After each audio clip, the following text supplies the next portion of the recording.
ایک چور کو, ایک مجرم کو آپ نے صادق اور امین بنا کے قوم کے سر پہ 4 سال مسلط رکھا. غلطی کی تصحیح آپ نے کرنی تھی تو آپ جو شوکت عزیز صدیقی صاحب کا ایک بہت سٹارٹلنگ ریولیوشن تھا جس نے سب کچھ ایکسپوز کر کے رکھ دیا, آپ ان کی سنتے. وہ ریٹائر ہو گئے لیکن ان کی بات کسی نے نہیں سنی.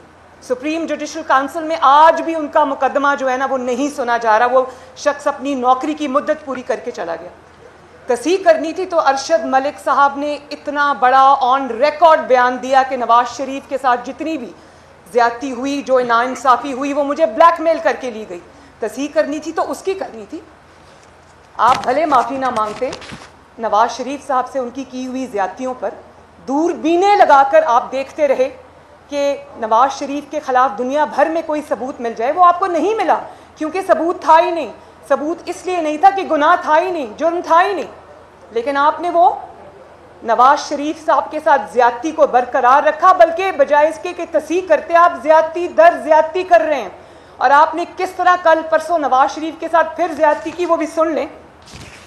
پہلے جب نواز شریف جماعت کا سربراہ ہے اور اگر اس کا کوئی مقدمہ آتا ہے عدالت میں تو عدالت یہ تعویلیں دیتی رہتی ہے, جسٹیفیکیشنز دیتی رہتی ہے کہ پارٹی کا سربراہ یا پارٹی ہیڈ ہی سب کچھ ہوتا ہے, اس کے علاوہ اور کوئی کچھ نہیں ہوتا.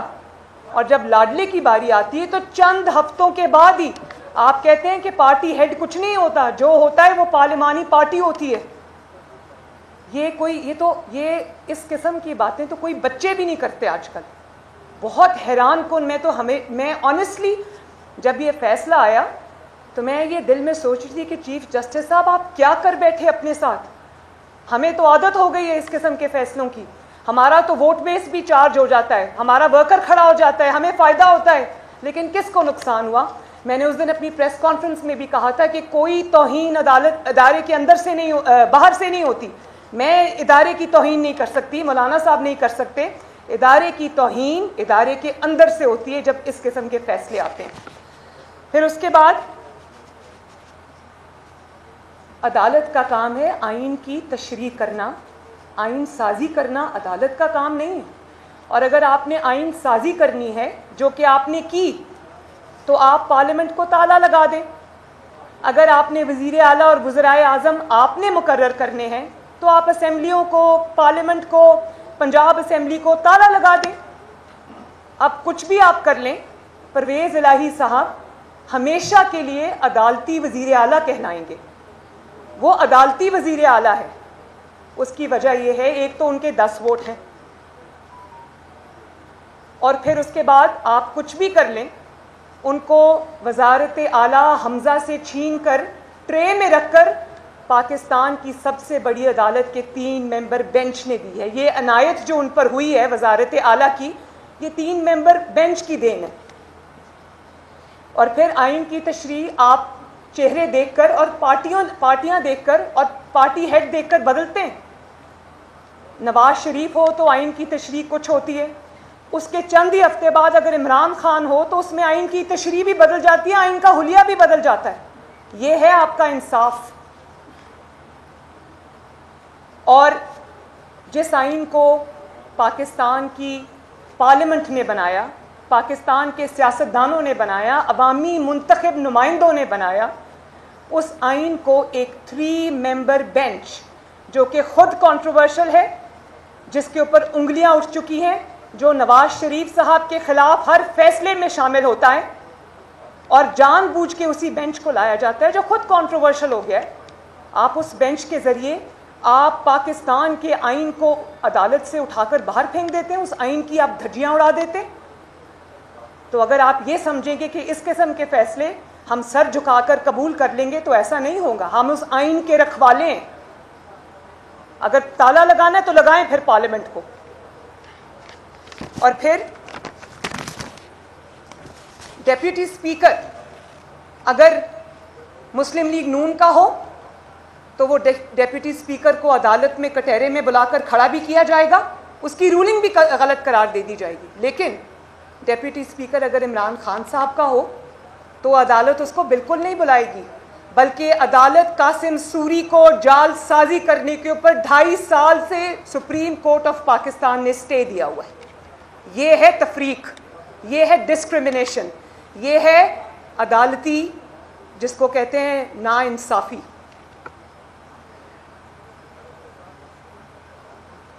پھر آپ فارن فنڈنگ کیس پہ ابھی مولانا صاحب نے قرارداد آپ کو پڑھ کے سنائی جو کہ پی ڈی ایم کی جماعتوں نے پاس کی ہے. پاکستان میں ایک ہی چیز محفوظ ہے اور الحمدللہ ہر چیز سے محفوظ ہے. ایک ہی چیز محفوظ ہے پاکستان میں, وہ فارن فنڈنگ کا فیصلہ ہے. 8 سال کی تاخیر.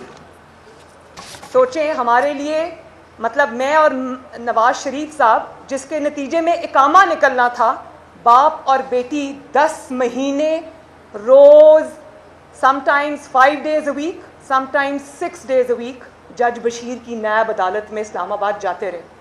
میں اور نواز شریف صاحب صبح 4:30 بجے لاہور سے نکلتے تھے اور 8:30 بجے عدالت پہنچتے تھے, روز بلا ناغہ 8-10 مہینے, جبکہ میری ماں بیمار تھی اور ڈیتھ بیڈ پہ پڑی تھی. اور یہ 8 سال سے اس میں تاخیر ہو رہی ہے. جھوٹ پر جھوٹ بولا جاتا رہا. $7.5 ملین کی ممنوعہ فنڈنگ لی, $7.5 ملین کی ممنوعہ فنڈنگ لی, 350 انٹرنیشنل کمپنیز سے ممنوعہ فنڈنگ لی, جس میں بھارتی اور اسرائیلی شہری شامل ہیں. اب یہ بھی پاکستان کی تاریخ کا پہلا واقعہ ہے. آپ صرف, میں یہاں کیونکہ مولانا صاحب کھڑے ہیں, میں اپنی بات چلیں چھوڑ دیں, اگر میں مولانا صاحب کی بات کروں, خدا نہ خواستہ مولانا صاحب نے یہ فنڈنگ اسرائیل سے اور بھارت سے لی ہوتی اور پاکستان کی اور دنیا بھر کی 350 کمپنیز سے ممنوعہ جعلی طریقے سے, پتہ نہیں وہ کیسا پیسہ تھا جو آیا تھا, ڈالرز میں آیا تھا, وہ لی ہوتی, تو کیا ہمارے ساتھ یہی برتاؤ ہوتا جو اب ہو رہا ہے؟ اس کی جگہ نواز شریف صاحب ہوتے, میں ہوتی, تو کیا ہوتا؟ وہ ایسا سلوک ہوتا کہ سوچ کے انسان کے رونگٹے کھڑے ہو جائیں. ابھی اقامہ تھا تو آج تک سزا پہ سزا, آج تک اقامے پر الیکٹڈ پرائم منسٹر کو نکال دیا اور پھر وہاں پر دل کو تسلی نہیں ہوئی, ان کی پریزیڈنٹ شپ پارٹی کی بھی چھین لی, کیونکہ اس وقت پارٹی صدارت ہی سب کچھ ہوا کرتی تھی. اب تو سنا ہے کہ پارلیمانی پارٹی معتبر ہو گئی ہے. پھر ہر سال ای سی پی سے جھوٹ بولتا رہا, جھوٹے سرٹیفکیٹس جمع کراتا رہا, جھوٹی ڈیکلریشنز جمع کراتا رہا, اپنے غیر ملکی اکاؤنٹس چھپائے, ملازموں کے نام پر پیسے منگواتا رہا, ان کے اکاؤنٹس میں پیسے منگواتا رہا خفیہ طریقے سے. اور پھر جب ای سی پی نے سوال کیا تو کہا اپنے چند لوگوں کے نام لے کر پارٹی کے ان کے سینئر ممبران ہیں ان پہ ڈال دیا سارا کچھ, حالانکہ غضب خدا کا کہ سارے جو کام ہوئے ہیں فارن فنڈنگ میں عمران خان کے سگنیچرز کے ساتھ ہوئے ہیں, اس کے دستخط ہیں موجود. کس طرح وہ اس سے آنکھ چرا سکتا ہے یا کس طرح مظلوم بن سکتا ہے؟ میں فارن فنڈنگ کیس کا فیصلہ قوم کے سامنے جلد از جلد لانے کا مطالبہ کرتی ہوں. میں الیکشن کمیشن آف پاکستان سے یہ مطالبہ کرتی ہوں کہ جو خفیہ اکاؤنٹس اس نے آج تک خفیہ رکھے ہوئے وہ قوم کے سامنے لائے جائیں. ایک غبن, ایک غداری جو اس نے پاکستان کی قوم میں کے ساتھ فارن فنڈنگ کی صورت میں کی ہوئی ہے, وہ ایک جو اس کا سارے حقائق ہیں وہ قوم کے سامنے لائے جائیں اور بلا تاخیر لائے جائیں. اور آپ یہ دیکھیں کہ عمران خان کی حیثیت پاکستان کی سیاست میں ایک بلی سے زیادہ کی نہیں ہے. وہ ای سی پی چیئرمین جس کو اس نے خود اپوائنٹ کیا, یہ جو کیا نام ہے ای سی پی چیئرمین کا, سکندر سلطان راجہ صاحب, وہ عمران خان کے اپنے اپوائنٹڈ ہیں اور پہلے ان کی دن رات تعریفیں ہوا کرتی تھیں. تو یہ جو بلی ہے عمران خان, اس کی حیثیت ایک بلی سے زیادہ نہیں ہے. ہر اس میں وہ ٹریٹ موجود ہے جو ایک بلی کا ہوتا ہے. اور آپ یہ دیکھیں کہ جب اس کو کسی چیز کا خوف ہوتا ہے کیونکہ اس نے وہ گناہ کیا ہوتا ہے تو یہ اس ادارے کے سربراہ کو اٹیک کرتا ہے. پہلے سے یہ اس کو پتا تھا کہ فارن فنڈنگ کی اب فائنڈنگز کمپلیٹ ہو چکی ہیں, فیصلہ محفوظ ہو چکا ہے, تو آپ دیکھیں کس طرح اس نے یہ اٹیک جو ہے وہ ای سی پی کے چیئرمین کے اوپر لانچ کیا. اس کی وجہ یہ ہے کہ چوری کی ہوئی ہے, چوری سے ہاتھ رنگے ہوئے ہیں, غلط کام کیے ہوئے ہیں. وہ جو ممنوعہ فنڈنگ آئی ہے وہ کہاں خرچ ہوئی ہے اس کا حساب تو بعد میں ہوگا. وہ اس پاکستان میں ڈی اسٹیبلائزیشن لانے کے لیے خرچ ہوئی ہے, اس پاکستان میں الیکٹڈ گورنمنٹس کو اٹھا کے باہر پھینکنے کے لیے خرچ ہوئی ہے, اس پاکستان میں سازشوں کو پنپنے کے لیے وہ فنڈنگ خرچ ہوئی ہے. وہ پاکستان کے خلاف فنڈنگ تھی, پاکستان کے خلاف استعمال ہوئی ہے, اس میں ہم بعد میں جائیں گے. لیکن یہ کوئی طریقہ نہیں ہے, یہ ہمیں منظور نہیں ہے کہ یہ بلی بن جائے اور آ کر گالیاں نکالے اور اپنے حق میں فیصلے لے. یہ نہیں ہوگا. یہ 3 ممبر بینچ تو کر سکتا ہے, یہ ہم نہیں کر سکتے. اور آخری بات, اگر فارن فنڈنگ کیس کا فیصلہ نہیں آتا تو پھر تمام جماعتوں کی مشاورت کے ساتھ ہم ECP کے سامنے دھرنا دیں گے. جی جی ایک منٹ, جی ایک منٹ بھائی ان کو کہو. اس کے بعد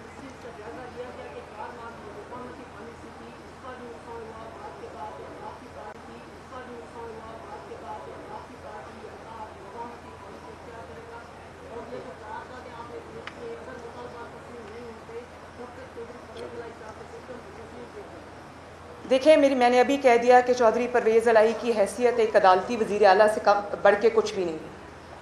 اور 10 ممبرز کا کوئی خاص نہیں ہوتا, 10 ممبرز ادھر جاتے ہیں تو ادھر بھی آ سکتے ہیں. اگر ایسی ہی پالیٹکس کرنی ہے تو وہ ہمیں انشاءاللہ تعالیٰ زیادہ بہتر آتی ہے. لیکن جو آپ نے مفاہمتی اور مزاحمتی کی بات کی وہ ذرا سن لیں کہ اگر آپ کے ساتھ ظلم ہوگا, اگر آپ کے ساتھ زیادتی ہوگی, اگر آپ کو لیول پلینگ فیلڈ نہیں ملے گی, اگر قومی ادارے عمران خان کے لیے اداروں کے وقار کو سٹیک پہ لگائیں گے بلکہ قربان کریں گے, تو ہمارا فرض ہے اس کے لیے مزاحمت کریں. یہ ہماری ذات کا مقصد نہیں ہے, یہ پاکستان کا قومی ایجنڈا ہے, قومی مقصد ہے. اس میں یہ کھلواڑ ہم نہیں ہونے دیں گے, مزاحمت کرنی ہی پڑے گی. یہ جب ظلم ہوتا ہے, ظلم کو سہنا ظلم سے بڑا ظلم ہے. جی بتائیے گا کہ چودھری شجاعت حسین نے آپ کا کھل کر ساتھ دیا, لیکن آج ان کو ان کی پارٹی نے ان کی ہٹایا ہے. کیا نہیں, اس کی وہ آ گئی ترتیب. آپ اپنی جماعت میں شمولیت کی دعوت دیں گے؟ اور اس کے ساتھ ساتھ یہ بتائیے گا کہ پنجاب کی ایک سیکنڈ, لیکن مریم اورنگزیب صاحبہ کہہ رہی ہیں کہ اس کی تردید آ گئی ہے جماعت کی طرف سے. پنجاب کی صورتحال پر کیا حکمت عملی, کیا PDM کر رہی ہے, کیا تحریک عدم اعتماد لانے کی کوشش کی جا رہی ہے اس حکومت سے؟ وہ جب ہم وہاں تک آئیں گے تو آپ کو اطلاع کریں گے. آخری سوال. جی مولانا صاحب کہہ رہے ہیں کہ اٹک پار سے مداخلت ہو رہی ہے, اور آج جو جوڈیشل کمیشن کا اجلاس ہوا ہے اس میں جو 5 ججز ہیں ان کو آج اس کے مسترد کر دیا گیا ہے حیثیت سے, اور یہ الزام لگایا جا رہا ہے کہ جسٹس قاضی پاکستان حکومت کے ساتھ مل کر یہ ساتھ ہو ہے.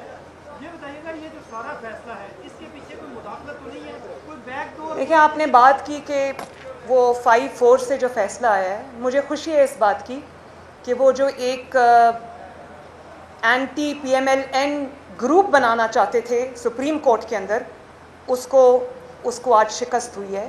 وہ کسی اگر پارٹی کو پروموٹ کرنا چاہتے تھے, کسی کے خلاف ایک گروپ بنانا چاہتے تھے, مجھے خوشی ہے کہ وہ ریجیکٹ ہوا ہے آج.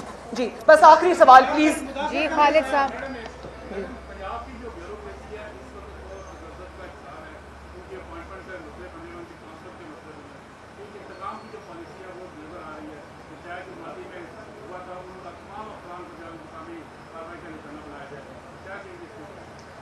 دیکھیں, یہ اتنا آسان کام نہیں کہ اٹھا کے نشانہ بنا دینا. ہم لوگ ہیں ابھی, اور یہ جو حکومت عدالت کی وجہ سے وزیر اعلیٰ جو عدالت کے یہ بنے ہیں, تو یہ انشاءاللہ تعالی عوام کی قوت سے یہ ان کا ٹھہرنا مشکل ہو جائے گا. بہت بہت شکریہ.